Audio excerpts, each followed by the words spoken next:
வணக்கம்.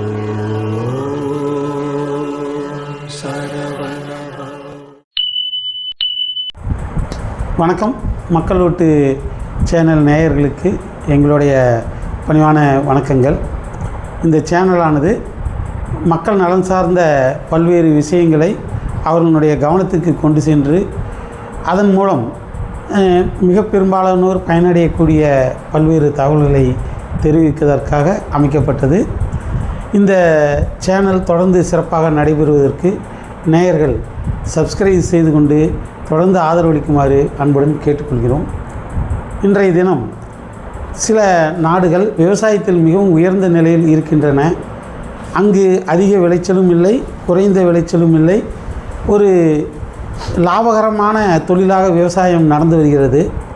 அதுபோல் நமது நாட்டிலும் இந்த விவசாயம் மிகவும் ஒரு உயர்ந்த சிறந்த ஒரு தொழிலாக நடைபெறுவது குறித்து அண்ணன் அவர்களிடம் அது தொடர்பான விஷயங்களை பேச இருக்கிறோம். அண்ணா வணக்கங்கண்ணா. அண்ணா வணக்கம். அண்ணா, இப்போ சில மேலை நாடுகளில் பார்த்தாங்கன்னா வேளாண்மைக்கு ரொம்ப முக்கியத்துவம் தராங்க.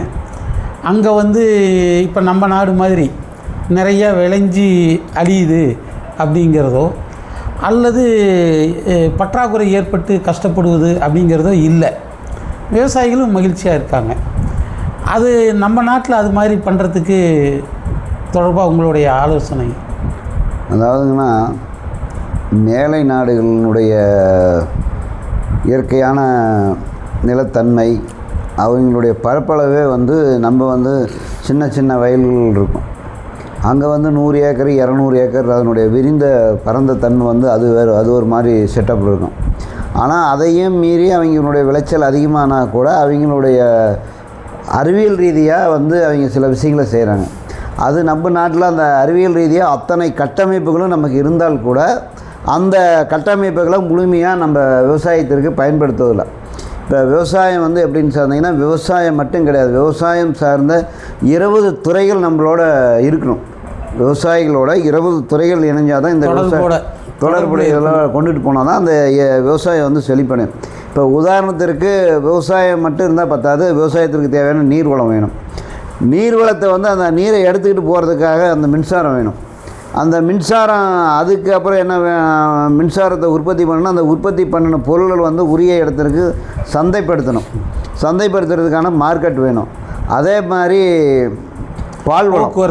போக்குவரத்து, பால்வளம், வானொலி, அதாவது நம்மளுடைய வானொலி, தட்பவெப்பநிலை, அதாவது இது மாதிரி ஒவ்வொரு துறையும், மாசு கட்டுப்பாட்டு வாரியம், அதாவது சிறு தொழில்கள், பெரிய தொழிற்சாலை, இது எல்லாமே ஒரு மார்க்கெட்டிங் இதனால் ஒவ்வொரு கட்டமைப்புக்குள்ளே நம்ம இது பண்ணணும். இப்போ ஊராட்சி ஒன்றிய அலுவலகங்கள் இருக்குது அப்படின்னா, அந்த ஊராட்சி ஒன்றிய அலுவலகங்களில் நம்ம இப்போ இணையதள சேவை வச்சுருக்கிறாங்க. அந்த இதை நம்மளோட எப்படி ஒருங்கிணைக்கிறது அப்படிங்கிறது இது நிறைய நம்ம இதுக்குள்ளே கொண்டுட்டு வரணும். நீர்வள ஆதாரத்துறை இருக்குது அப்படின்னா, மாசு கட்டுப்பாட்டு வாரியம், வனத்துறை இருக்குது. ஒவ்வொரு சார்ந்தமும் நம்ம நீர்வளங்களை கொண்டுட்டு நம்ம விவசாயிகள் சேர்ந்து இது மாதிரி பல்வேறு பிரச்சனைகளுக்கு நாம் ஆகிறோம். இதற்கு அடுத்தபடியாக என்னன்னு கேட்டிங்கன்னா, முக்கியமாக நம்ம துறையில் என்ன அது அப்படின்னு கேட்டிங்கன்னா, மெயினாக புள்ளியியல் துறைன்னு ஒரு துறை இருக்குது. புள்ளியியல் துறை வருவாய்த்துறையும் புள்ளியியல் துறையும் விவசாயத்துக்கு ஒரு இன்றியமையாத துறை. அதே மாதிரி நீர்வளத்துறை, மின்சாரம், இது 4மே, கால்நடை, பால்வளம், இது எல்லாமே ஒரு மிக இம்பார்ட்டண்டான ஒரு துறை. விவசாயத்துக்கூட ஒரு ஒன்றிணைகிற துணை. இதில் நாம் என்ன மெயினாக பார்க்குறோம் அப்படின்னு சொன்னோம்னா, குறிப்பாக இந்த புள்ளியியல் துறைங்கிறது நம்ம தமிழ்நாட்டிலேயோ ஒரு இந்திய அளவில் ஒரு புள்ளியியல் துறை அப்படின்னா, நம்ம மாவட்ட ரீதியாக ஒரு மாவட்டத்தில் எவ்வளோ விவசாய விளைபொருள்கள் விளையுது அப்படிங்கிறத நம்ம கணக்கெடுக்கிறதில்ல. இதை நம்ம எப்படி கணக்கெடுக்கணும் அப்படின்னா, உலக லெவலில் உற்பத்தி எந்த நாட்டில் ஒரு தக்காளி இருக்குன்னா அந்த நாட்டில் எவ்வளோ உற்பத்தி ஆகுது, அதே மாதிரி நெல் எவ்வளோ உற்பத்தி ஆகுது, கோதுமை எவ்வளோ உற்பத்தி ஆகுது, மக்காச்சோளம் எவ்வளோ உற்பத்தி ஆகுது, கம்பு எவ்வளோ உற்பத்தி ஆகுது, கரும்பு எவ்வளோ உற்பத்தி ஆகுதுங்கிறது இது தொடர்ந்து இது மாதிரி ஒவ்வொரு பொருளுடைய உற்பத்தி.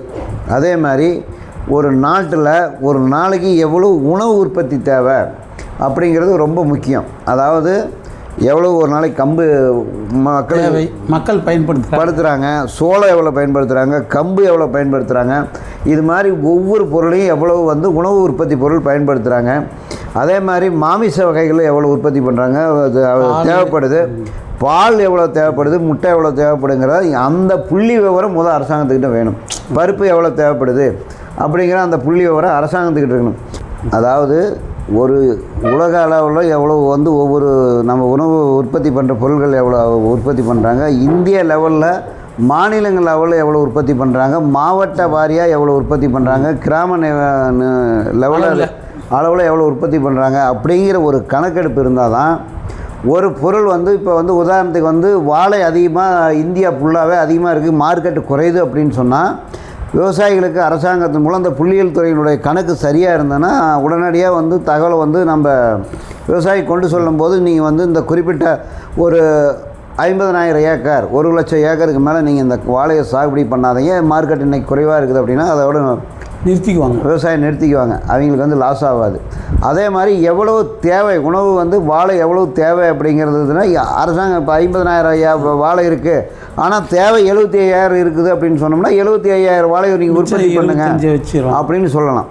இப்போ எந்த ஒரு விதியுமே இல்லை. இப்போ மேலை நாடுகளில் இஸ்ரேலெல்லாம் பார்த்தீங்கன்னா வந்து ஒரு உணவு வந்து உற்பத்தி அதிகமாக அந்த விவசாயிகள் பண்ணிட்டாங்க அப்படின்னா உடனடியாக அந்த அனைத்து துறைகளும் சார்ந்த அதிகாரிகள் ஒன்று கூடி அவங்க உடனடியாக இந்த பொருள் வந்து விவசாயிகள் இப்படி உற்பத்தி அதிகமாக பண்ணிட்டாங்க, இதை வந்து நம்ம எப்படி மதிப்பூட்டப்பட்ட பொருளாக உடனே நம்ம மாற்றுறது, அதை வந்து எங்கே மார்க்கெட்டிங் பண்ணுறது அப்படிங்கிறதுக்கு அத்தனைக்கும் நமக்கு வழிகாட்டுறாங்க அவங்க.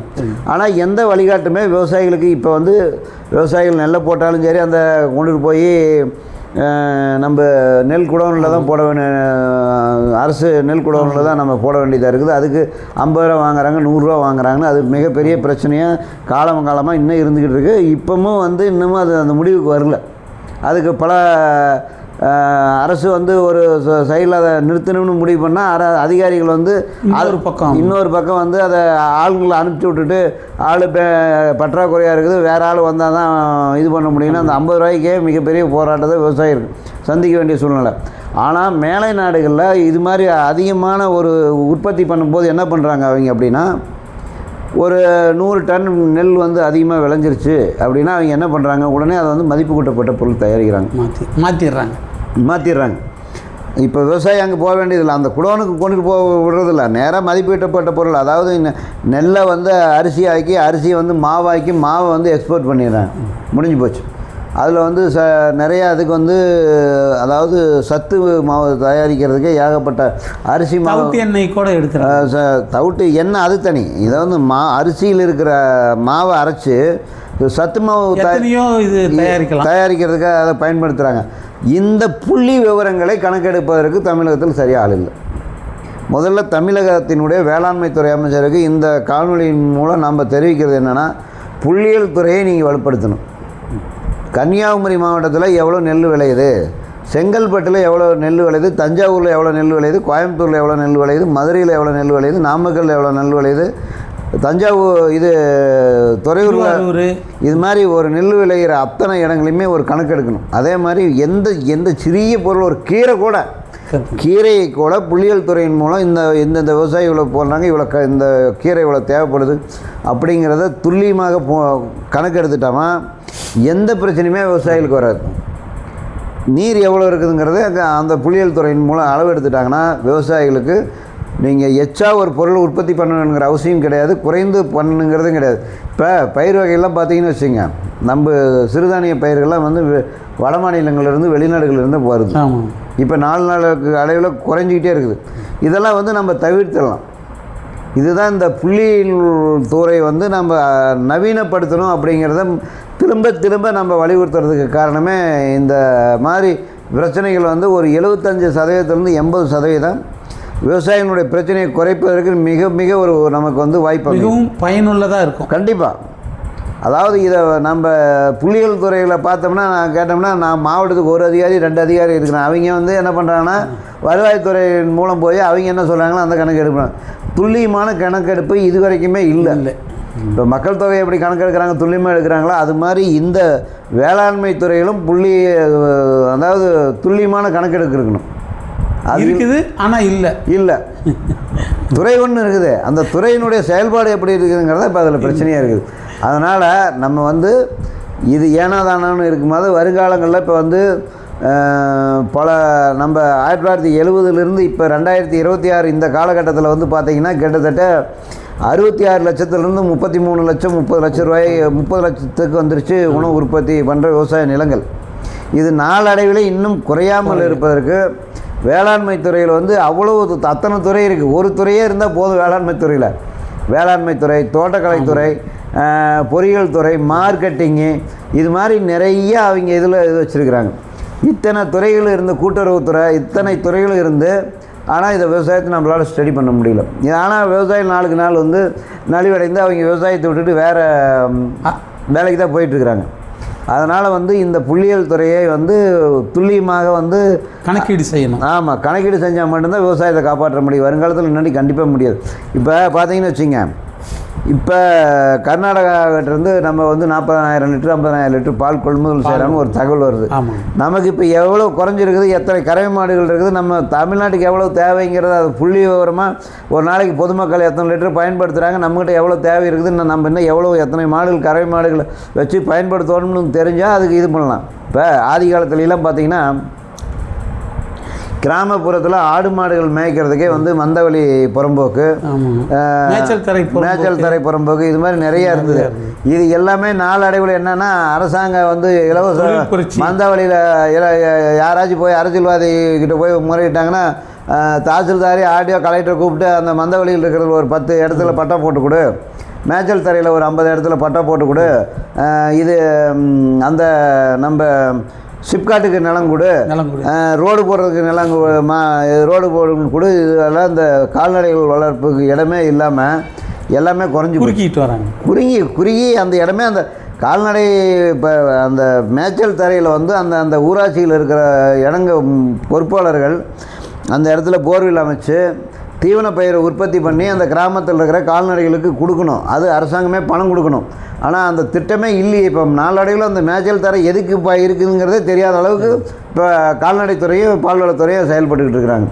இதெல்லாம் இப்போ இருக்கிற புதிதாக பொறுப்பேற்றுள்ள அரசு இதை ஒரு நல்ல வாய்ப்பாக பயன்படுத்தி இந்த மந்தவெளி புறம்போக்கு, அதே மாதிரி மேய்ச்சல் தரை புறம்போக்கு இதையெல்லாம் எடுத்து ஒரு போர்வெல் அமைச்சோ ஒரு கிணறு வெட்டியோ அல்லது நீர் ஆற்று பகுதியிலிருந்து ஏரி பகுதியிலிருந்து அந்த இடத்துக்கு கொண்டுட்டு போய் அங்கே இடத்துல வந்து கால்நடைகள் பண்ணை வந்து கோசாலைன்னு சொல்லி அந்த இடத்துல வந்து அது மாதிரி உற்பத்தி பண்ணுறதுக்கு பால் வளத்தை வந்து அதிகப்படுத்துறதுக்கு தேவையான சிறிய பால் பண்ணை அமைப்பதற்கான தேவையான நடவடிக்கை இதெல்லாமே அந்த புள்ளியியல் துறை இருந்தால் நமக்கு ஈஸி ரொம்ப எளிதாக விவசாயிகளை டெவலப் பண்ணுறதுக்கு ஒரு நல்ல வாய்ப்பு அமையும்.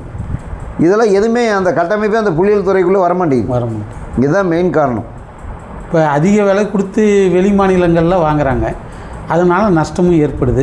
அப்போ அந்த இடைவெளியில் இருக்கக்கூடிய அந்த பணத்தை இங்கே இருக்கிற விவசாயிகளுக்கு இந்த பால் உற்பத்தியை பெருக்கிறதுக்கு பயன்படுத்தினால் வேலை வாய்ப்பு, பால் எல்லாம் கிடைக்கும். நீங்கள் அந்த வெளி மாநிலத்தில் கொடுத்து வாங்கிறத விட நம்மளுடைய கணக்கு வந்து தெரிஞ்சிருந்ததுன்னா நம்ம விவசாயிகளுக்கு ஏற்ப இங்கே இது பண்ணியிருந்துருக்கலாம். அந்த வாய்ப்புக்கே பயன்படுத்தாத அளவுக்கு இப்போ நம்ம நிலைமை போயிட்டே இருக்குது.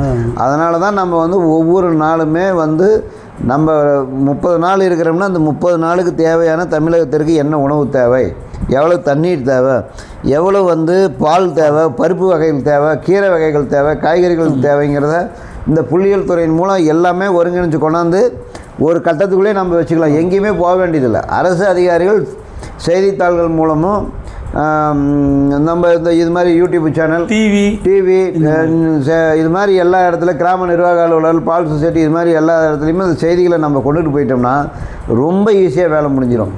ஆனால் இதெல்லாம் கணக்கெடுக்காதனால தான் அதிகமாக உற்பத்தி, குறைந்த உற்பத்தி, அதிக விலை. ஒரு காலத்தில் வந்து தக்காளி ஒரு நாளைக்கு 2 ரூபா ரோட்டில் கொட்டுறது, ஒரு நாளைக்கு வந்து 150 ரூபா தக்காளி விலை தங்கத விலையை முட்டுகிறது அப்படிம்பாங்க.